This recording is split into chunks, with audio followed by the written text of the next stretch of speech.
Yeah, the little sport track thing, that was kind of had to have it. Because I can't work on my 3/4 ton if I don't have a backup brake. I need ball joints, and I just did ball joints on a 3/4 ton yesterday and the day before. Like yogurt. 3/4 ton is, everyone's like, oh, it's a ton and a half ton, about 3 times. Oh, yeah, it's different. And not in a good way. Oh, it's different. Yours is a straight axle, right? Yeah, I know it is. Probably not a lot of difference in the 1 ton and 3/4. Mine's the 3/4 ton Super Duties and the 1 ton 350s. I think they're the same axles and the same bearings and the same. There you go. Getting to it, and thrust washer order is important. Because the guy that was helping me decided that it wasn't, and I was getting a squeak, which I thought was the rock shield on the brake. Well, I tore it apart again yesterday. There was metal all inside. It was metal on metal. Well, I'm glad I only went a few miles like that.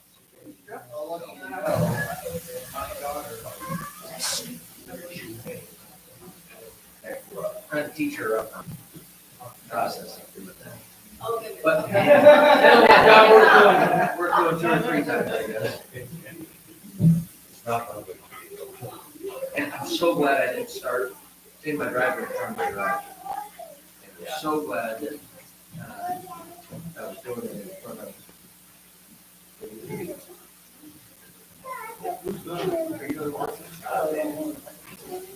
All right. I was there. I really appreciate it. Oh, I was. Gotcha. Oh.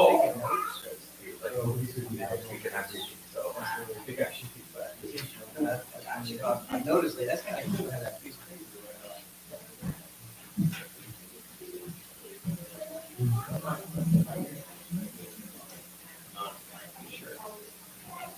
Yeah.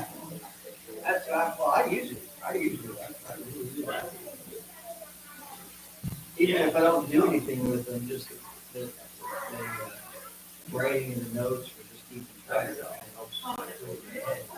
Allergies. They take one tomorrow.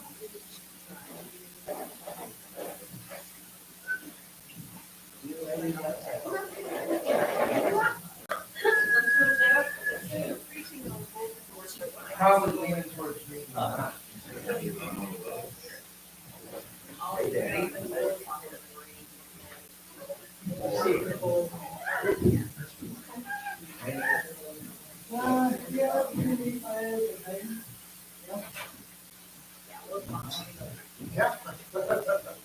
Good morning.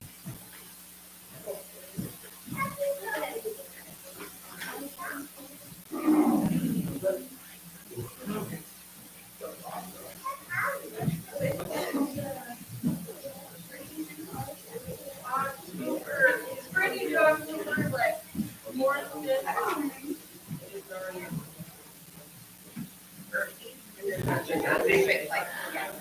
You're welcome.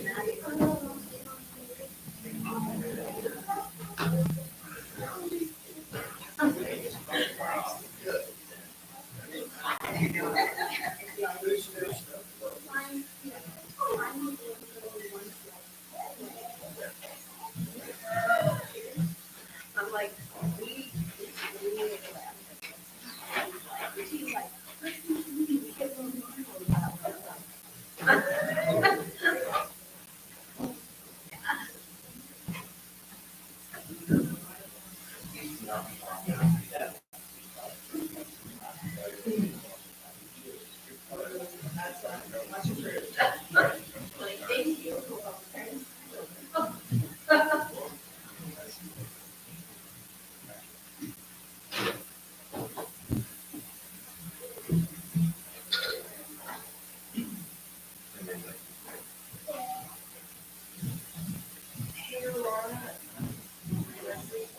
First or second?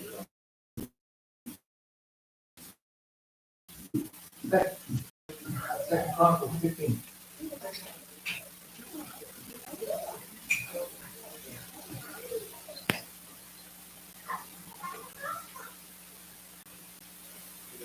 Second Chronicles 15. Can you do like the genealogy from like Rehoboam and Jeroboam and their just like he was his dad, he was his son with this second wife, and this was the brother of a kind of family tree all over. Can I do that? Would you? Would I? I mean, I get kind of not listen to this teaching and go back and get it. Well, I couldn't do it this morning if that's what you're asking. Oh, no. No. Perhaps Jeff does. Not making fun of this. So before we get started, are there things that we need to be praying about?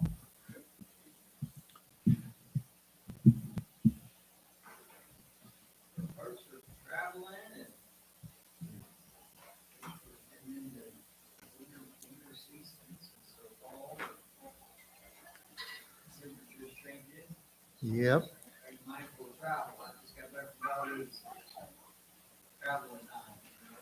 As the cold weather comes on in the early morning, the roads are starting. Yes. Safety as we transition to that. My daughter Mala and the two kids, my grandkids, are going up to Wasilla. They're going to be up there for a week. Mala's going to come back. The kids only get with their dad for 4 days. So, yes, a lot of traveling. It was Jason Chambers. That was my bad last week when I delivered the information. It was Jason Chambers that had gotten injured, not Josh. How is he? Don't know. Okay, I think he just, broken bone in his foot or two broken bones. We've had those before. I can identify. That shirt.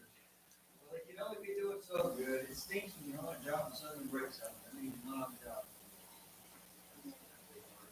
Yeah. Yeah, I didn't even hear you say Josh. You said Kodak and Chambers. I just went to Jason. Yeah, I gave Aurora the wrong information and it was Josh and it was not. It was Jason. So.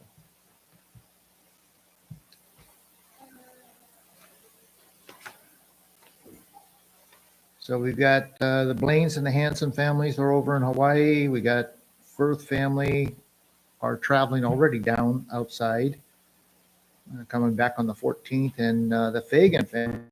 So we do have lots of travelers. Jim, would you lead us in prayer? Yes.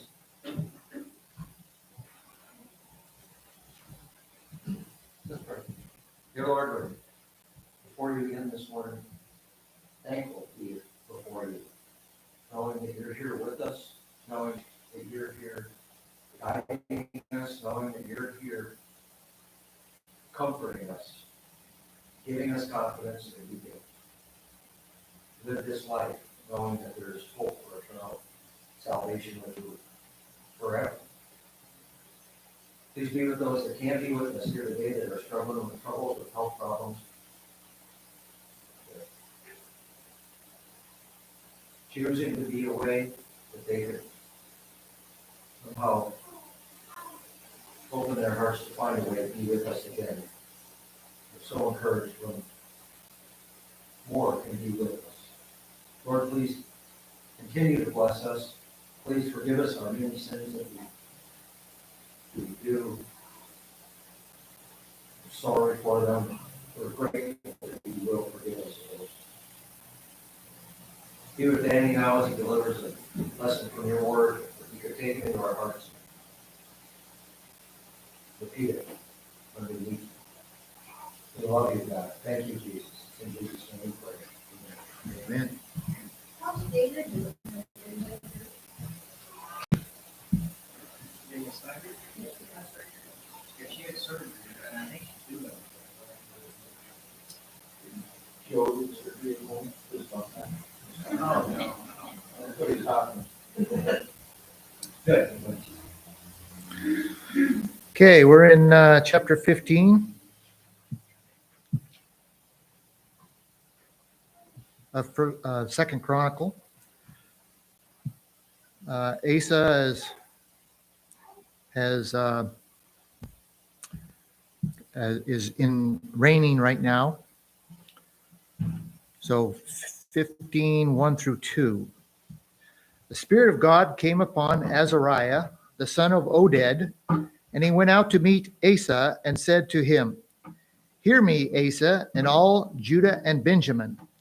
The Lord is with you while you are with him. If you seek him, he will be found by you. But if you forsake him, he will forsake you." Is that loud enough, Candy? Can you hear me? I can, thank you. I tried something different today. I turned off my hearing aids so that if I don't hear myself as well, then I think Oh, yeah. then I will hopefully speak up a little bit. So I'm trying that.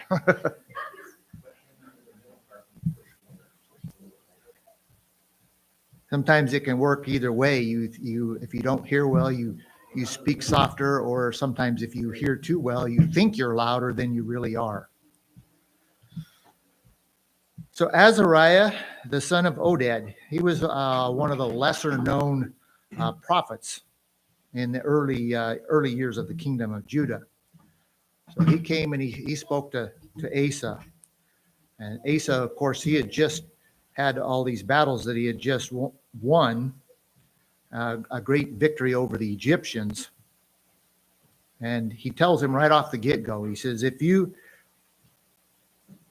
the Lord is with you while you are with him.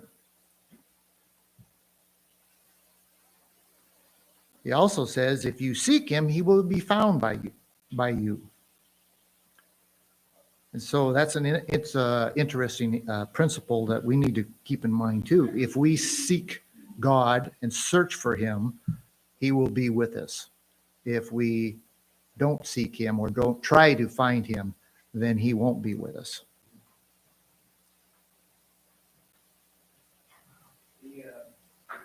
Been thinking about and journaling and just studying through just the last year or so, the idea of just the power of our free will and choice, and how that free will and choice is really an essential element of a loving relationship. Love can't be compulsory, it has to be a product of your choice. So it's a scary, powerful thing that God puts in our hands. But what I hear in those two statements there is a reminder that, essentially the power is in our hands. God says, if you seek me, you'll find me. If you're with me, I'm with you. The antithesis of that is, when we fail to seek God, we're not going to find God. If we don't choose to do it, then we're not. And there's blessings in the presence of God. There's protection there. When you step outside of that, and it's just you. And that's what I'm hearing. That is, God gives us the ability to choose. Choose, therefore, whom you will serve. And that's not something that you can do on accident. You have to do that on purpose. Right, exactly. Remember the old adage, you can lead a horse to water, but you can't make him drink. So here's Deuteronomy 4:29. You will find him if you seek him with all your heart and with all your soul. Jeremiah 29:13.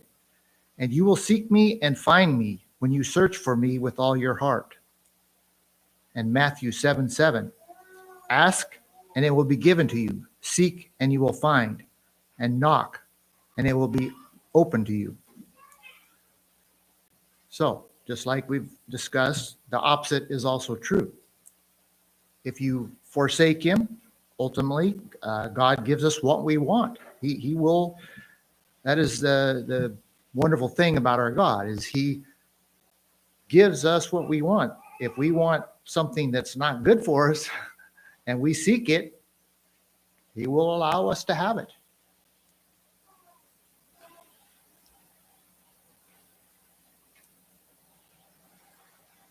Any other thoughts or comments? Okay, we'll continue on in 3 through 7.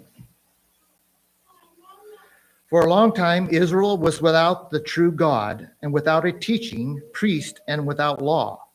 But when in their distress they turned to the Lord, the God of Israel sought him. He was found by them. In those times there was no peace to him who went out or to him who came in, for great disturbances afflicted all the inhabitants of the land.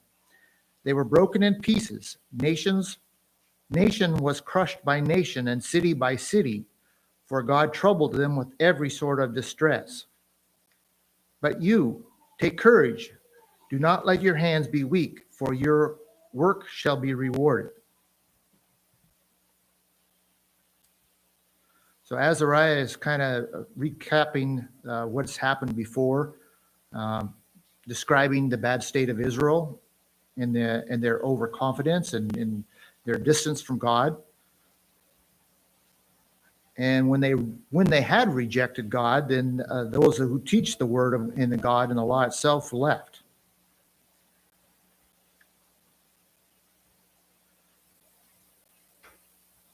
Without a teaching priest, that's the Levites did much more than just do the sacrificial system.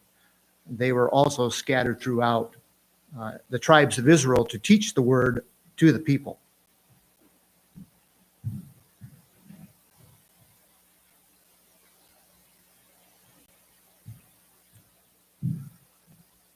So in trouble, they turned to the Lord God of Israel and sought him, and he was found by them. So the chronicler here is trying to use the message from Azariah to remind the people of Israel in his own day. And then that God would restore them when they returned to the God of Israel.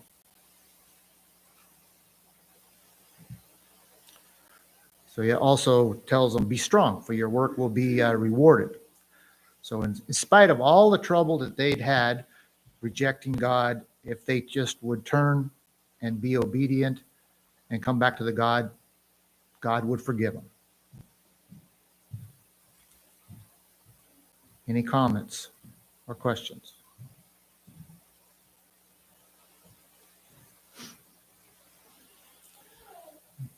Okay, let's read 8 and 9. As soon as Asa heard these words, the prophecy of Azariah, the son of Oded, he took courage and put away the detestable idols from all the land of Judah and Benjamin and from the cities that he had taken in the hill country of Ephraim. And he repaired the altar of the Lord that was in front of the vestibule of the house of the Lord.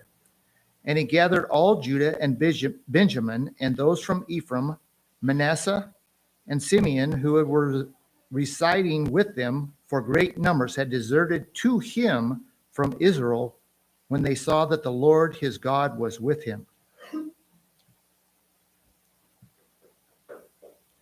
So he did take some courage here. He removed the idols.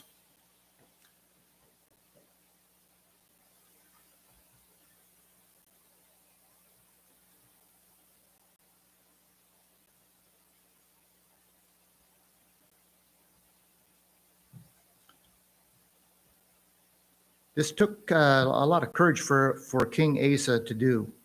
He had to combat against what kind of different things?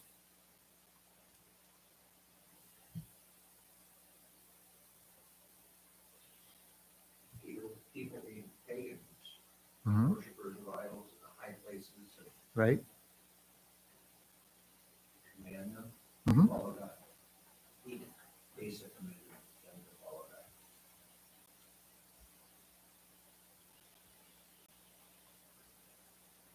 So there were entrenched interests in favor of idolatry that he had to fight against. There were spiritual forces in favor of idolatry.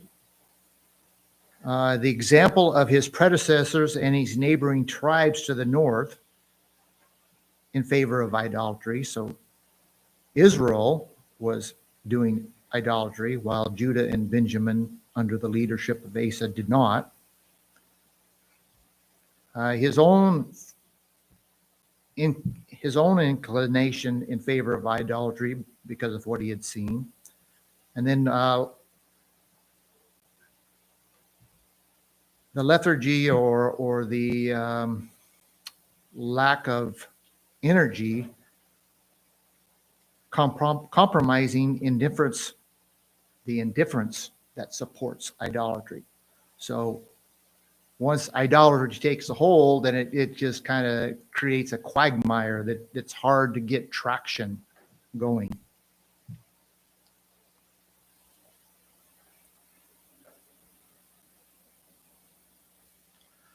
So he restored the altar to the Lord.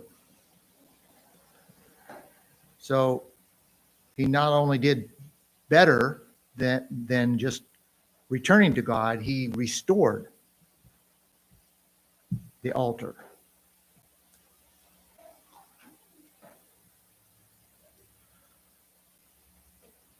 So what happened to the people around him when they started seeing that? The tribes were in the north, at least some of the people in the tribes of the north.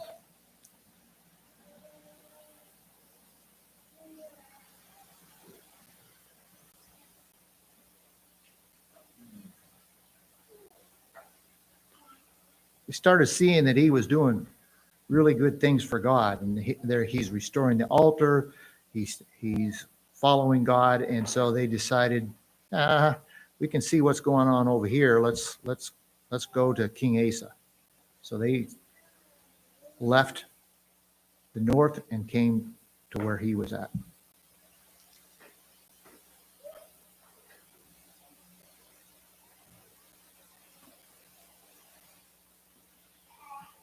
Any comments or questions? Back in verse 3, where it said, for a long time Israel was without the true God, and without a teaching priest, and without law. Right. There was no law. They Or weren't no law. they weren't observing the law. There was law, but they weren't observing it. So Asa is in the southern, King Asa is in the southern, and at this time I think it's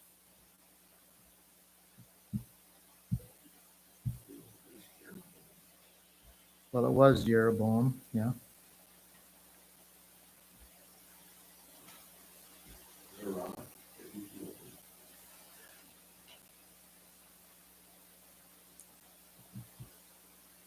Yeah, it was Jeroboam that had led the northern tribes, of which there were 10 tribes, away from God.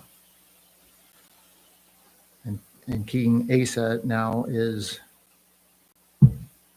taken over, and he's going the right way with Benjamin and Judah.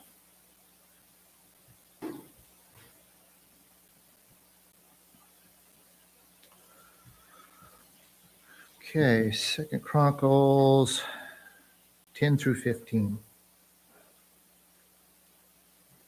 10 through 15. They were gathered at Jerusalem in the 3rd month of the 15th year of the reign of Asa.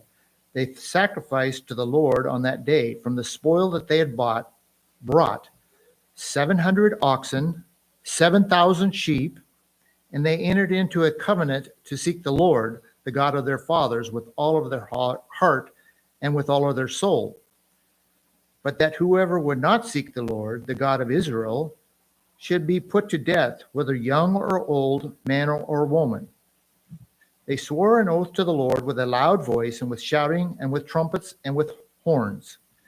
And all Judah rejoiced over the oath, for they had sworn with all their heart and sought him with their whole desire. And he was found by them, and the Lord gave them rest all around. So why would they offer all the 700 bulls and 3,000 sheep? 7,000 sheep.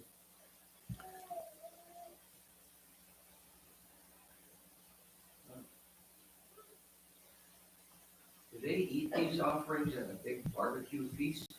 or do they just burn them up? I believe they just burnt them up. Tim, you got anything to add to that?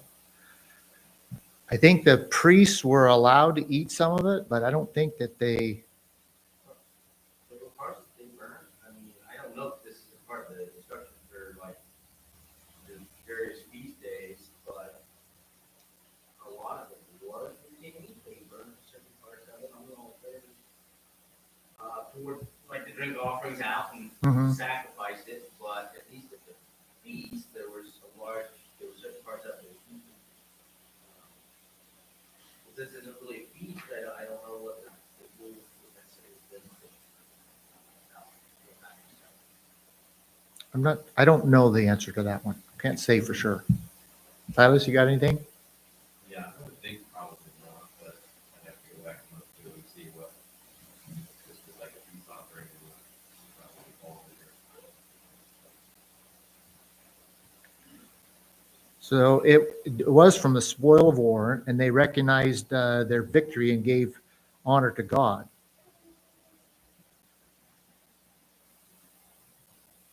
Imagine the pile of these animals burning.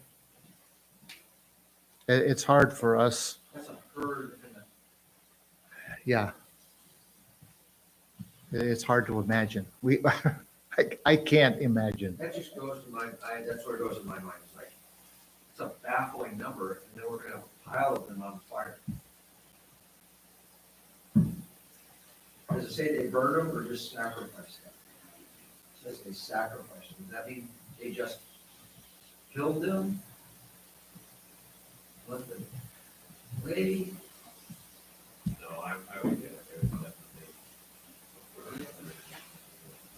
I don't even compare it like to the dedication of the temple, all went out for 22,000 on 120,000 feet. So Right. this is nothing.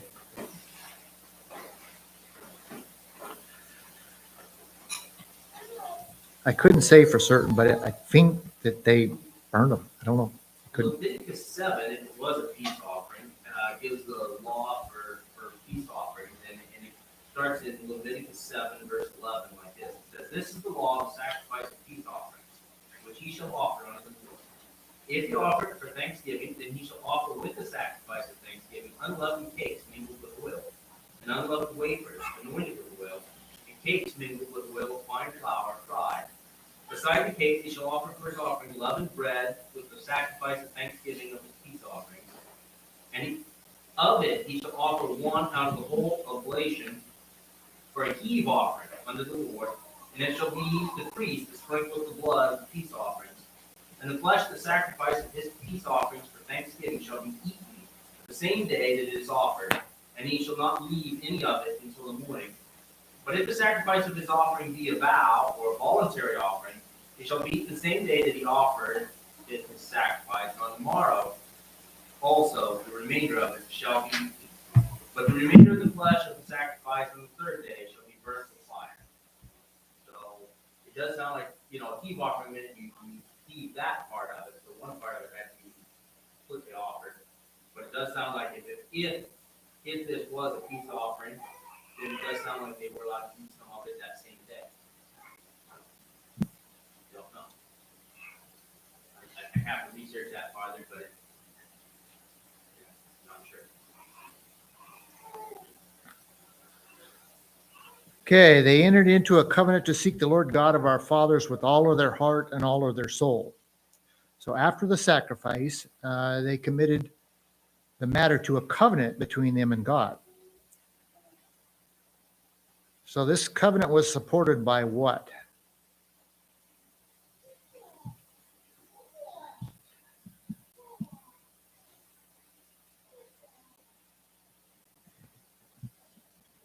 But it was that in all of it. Exactly. Yes. But whoever would not seek the Lord, the God of Israel, should be put to death, whether young or old, man or woman. So they made a public oath, and then they promised punishment to make everybody kind of get in. I don't want to say get in line, but that's kind of what it was. But get on board. I guess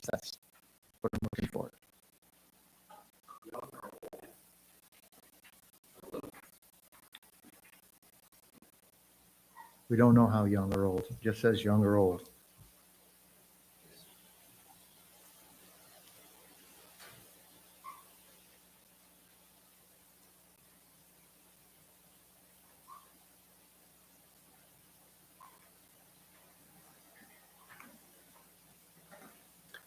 So remember, God, the prophet Azariah had for God had promised Asa in 15:2, if you seek him, he will be found by you.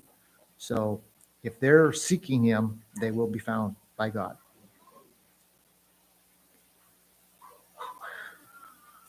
So they're doing the right things. They're doing a covenant.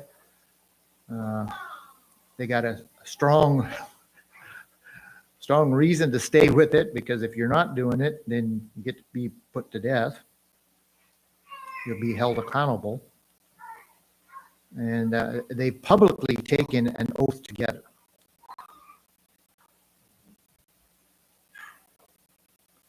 Not only that, they are joyful about this. Actually, they swore an oath to the Lord with a loud voice and with shouting, with trumpets and with horns.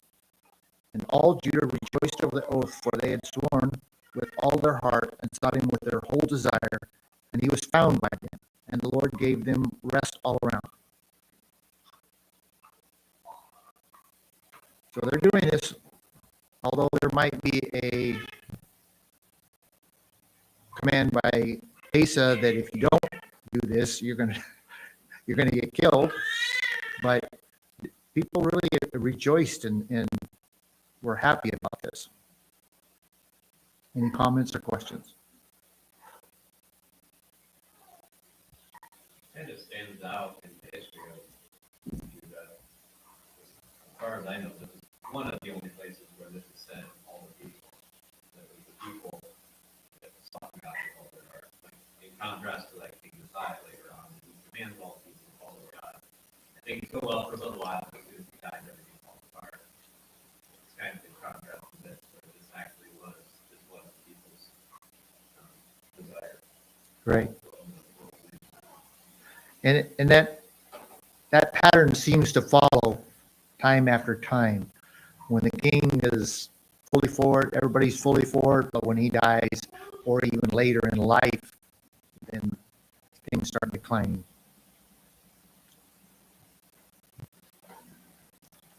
So 16 through 19.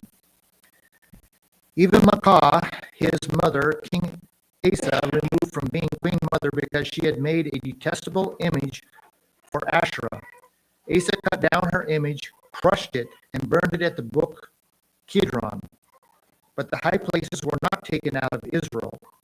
Nevertheless, the heart of Asa was wholly true all his days. And he brought into the house of God the sacred gifts of his father and his own sacred gifts, silver and gold and vessels. And there was no more until the 35th year of the reign of Asa. So why was Maacah, the queen mother, removed from being the mother of Asa, removed from being queen mother?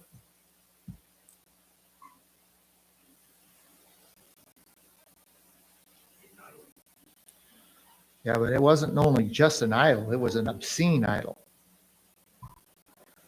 Some of the scholars said it was an idol with a very large phallus.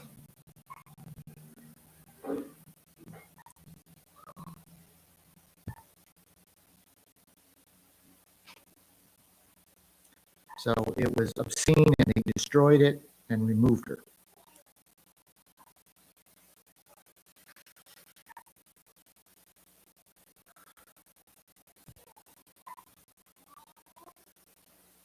Second Kings 15. Let's see. 2 Kings 15, 12. 15, starting in 12.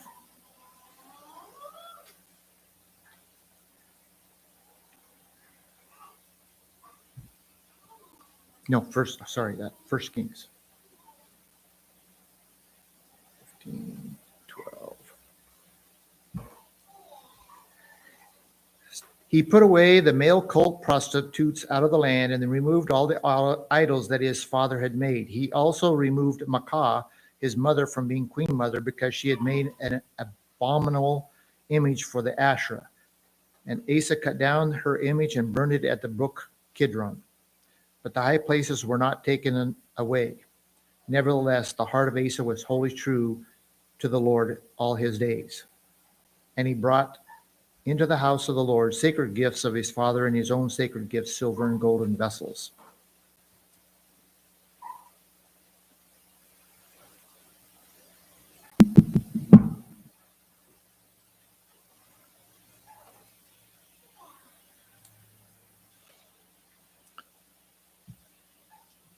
So it says that Asa did not remove the high places. It mentions these in high places in connection with the altars of the foreign gods. So he did remove some high places that were dedicated to idols, but not altars.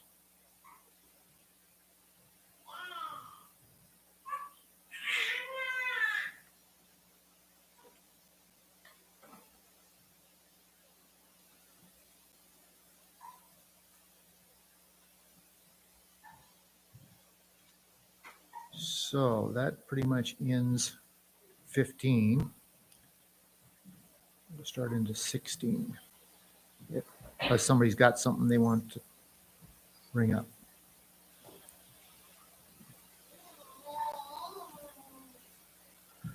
Okay, 16,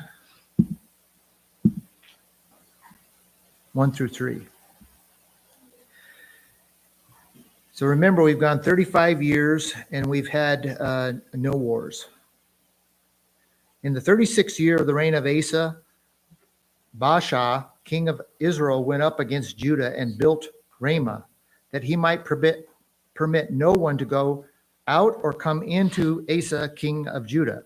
Then Asa took silver and gold from the treasures of the house of the Lord and the king's house and sent them to Ben-Hadad, king of Syria, who lived in Damascus, saying, "There is a covenant between me and you, as there was between my father and your father. Behold, I am sending you silver and gold. Go break your covenant with Baasha, king of Israel, that he may withdraw from me."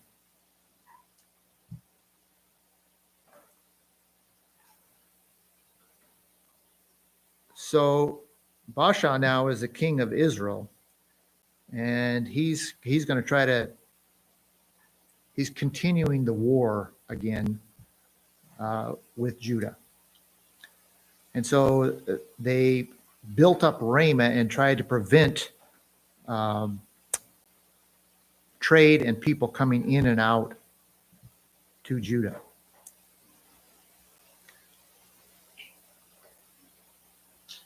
He blocked a major route through at the city of Ramah.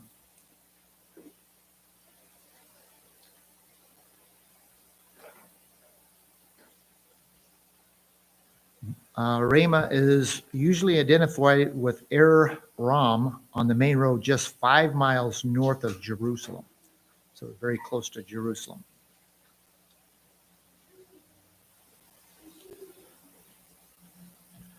So Asa decides he's going to take things into his own hand. What's his mistake here? Takes into his own hand. Say that again. He takes things into his own hand. Right. He doesn't trust in God and try to, I mean, he, at the very beginning of his reign, he had a great victory over Egypt by trusting in God.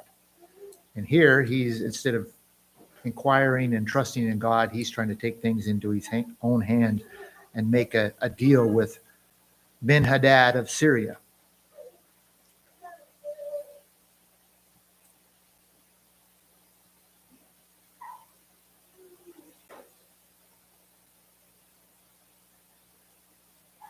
So Asa was trying to keep a way open for, you know, he thinks he's doing it for a right idea. If I can make this deal with Ben-Hadad and keep this route open, and break the pact that Baasha and Ben-Hadad has, then I'll keep this route open and I can bring people in. So he's doing right things, but the wrong method. And he's giving away the treasure from the house of the Lord to a pagan king.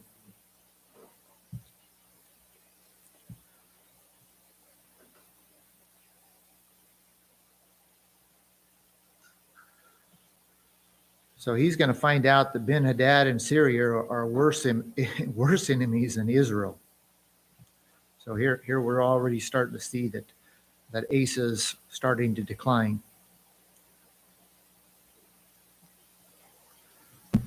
Any comments? Okay, we'll read 4 through 6. And Ben-Hadad listened to King Asa and sent the commanders of his army against the cities of Israel, and they conquered Lijon, Dan, Abel-Maim, and all the store cities of Naphtali. And when Baasha heard of it, he stopped building Ramah and let his work cease. Then King Asa took all Judah, and they carried away the stones of Ramah and its timbers, with which Baasha had been building, and with them he built Geba and Mizpah.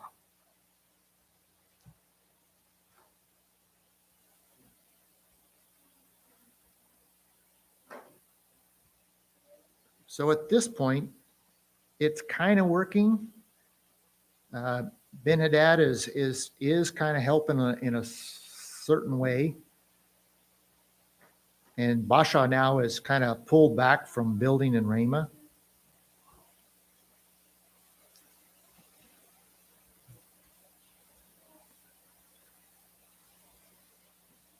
But in 7 through 9, we see what's going to happen here. At that time, Hanani the seer came to Asa, king of Judah, and said to him, "Because you relied on the king of Syria and did not rely on the Lord your God, the army of the king of Syria has escaped you. Were not the Ethiopians and the Libyans a huge army with very many chariots and horsemen? Yet because you relied on the Lord, he gave them into your hand. For the eyes of the Lord run to and fro throughout the whole earth to give strong support to those whose heart is blameless towards him. You have done foolishly in this, from now on you will have wars."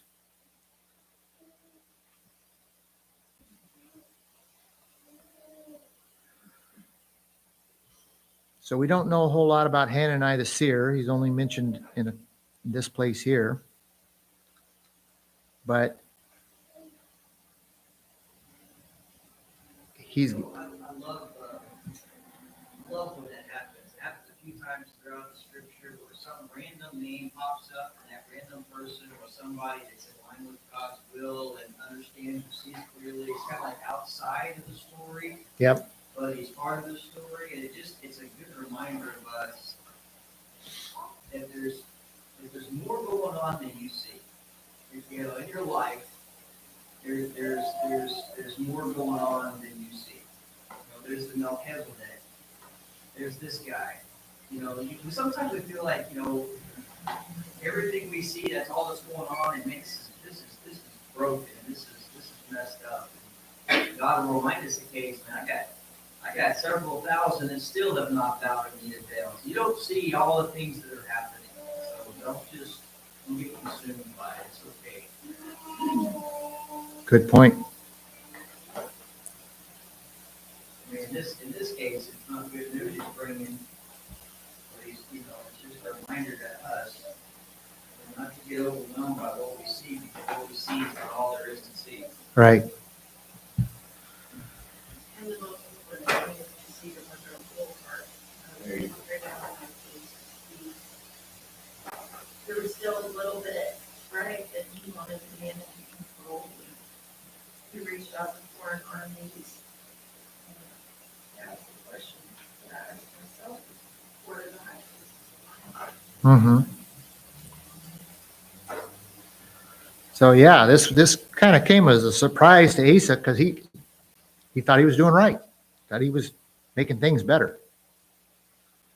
But oftentimes, compromise blinds us to who our true enemies are. But to Dennis' point, in verse 9, for the eyes of the Lord run to and fro throughout the whole earth to give strong support to those whose heart is blameless toward him. So is that saying that Asa's whole heart was not blameless to God? Is that why this went down the way it did? The word to and fro, the Hebrew word for to and fro, signifies not to take a light view, but to search narrowly into the nature and course of things. God looks over everywhere, and he's constantly looking. And he takes all of our positions, whether it's sorrow, happiness, trial, temptations, he sees it.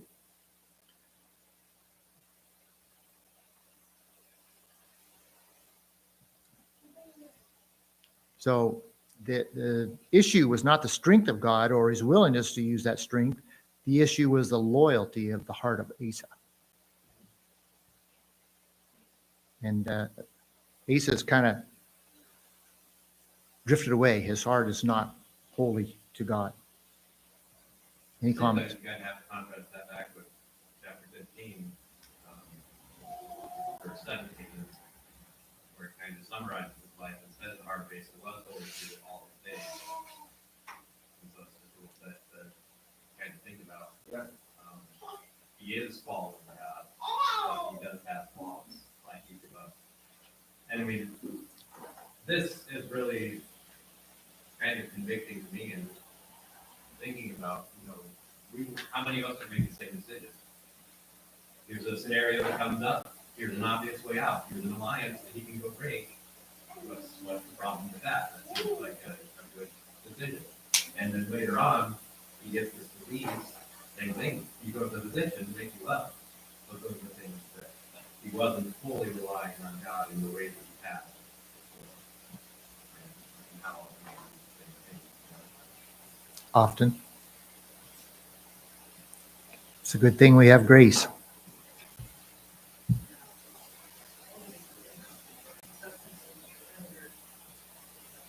I accepted for a really long time. I was God. It was that we have to really concentrate on your life. That's really, that is everything. And I'll never, ever begin that. Nobody can.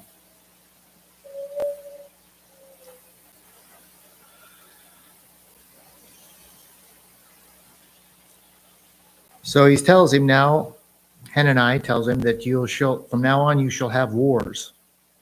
So because of his trust in a pagan king, he's rejected, as we mentioned, not relying on God, that he's going to bring more wars upon the kingdom of Judah.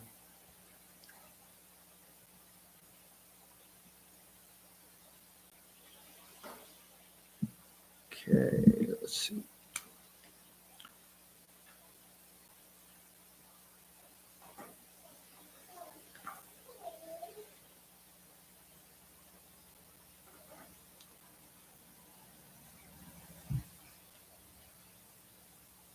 Okay, 10 through 16:10. So how does he react to this? Then Asa was angry with the seer and put him in the stocks in the prison, for he was in a rage with him because of this. And Asa inflicted cruelties upon some of the people at the same time.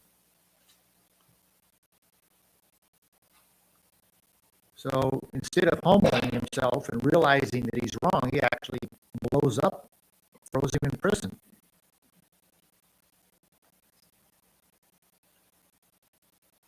So it's sad to see that he's done so well for 35 years, and then now at the very end, he's just like flipped a switch and gone the wrong way. So he not only throws the seer into prison, but he also oppresses his own people.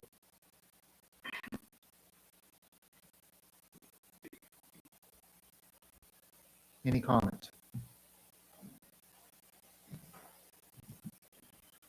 Okay, we'll read to the end of the chapter. The acts of Asa from first to last are written in the book of the kings of Judah and Israel. In the 39th year of his reign, Asa was diseased in his feet, and his disease became severe. Yet even his disease, he did not seek the Lord, but sought help from physicians. And Asa slept with his father, dying in the 41st year of his reign. They buried him in the tomb that he had cut for himself in the city of David. They laid him on a bier that had been filled with various kinds of spices prepared by the perfumer's art, and they made a very great fire in his honor.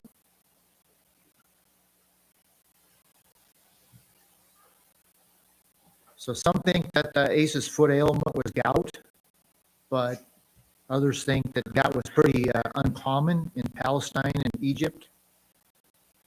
And in view of his age, they don't really know exactly what it was, but they just think that it had it resulted in his death in a couple of years. Probably, possibly, vascular disease that would actually cause gangrene.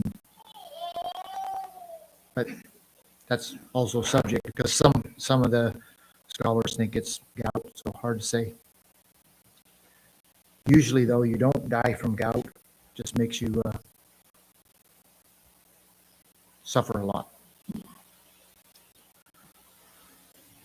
Again, he didn't seek the Lord. He just sought after the physicians. And so his hardness against God and against his people and against his disease, God allowed him to die.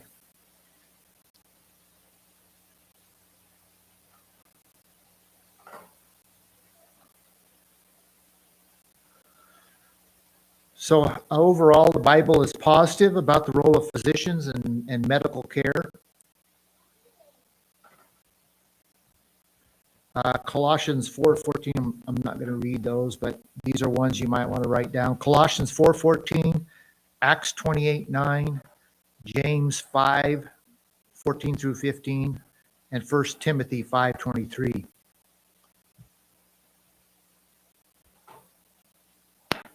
So if we do seek physicians, if we pray about it and ask God for their help, it'll go much better for us.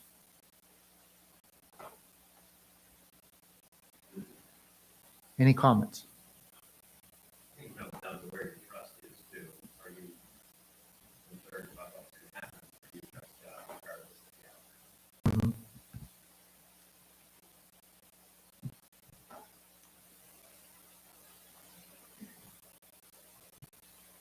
That's certainly evident for us that believe that God's going to be with us and take care of us in this COVID-19 thing. We do seek help when we need it, but our primary physician is God. Any comments? Questions? Thank you.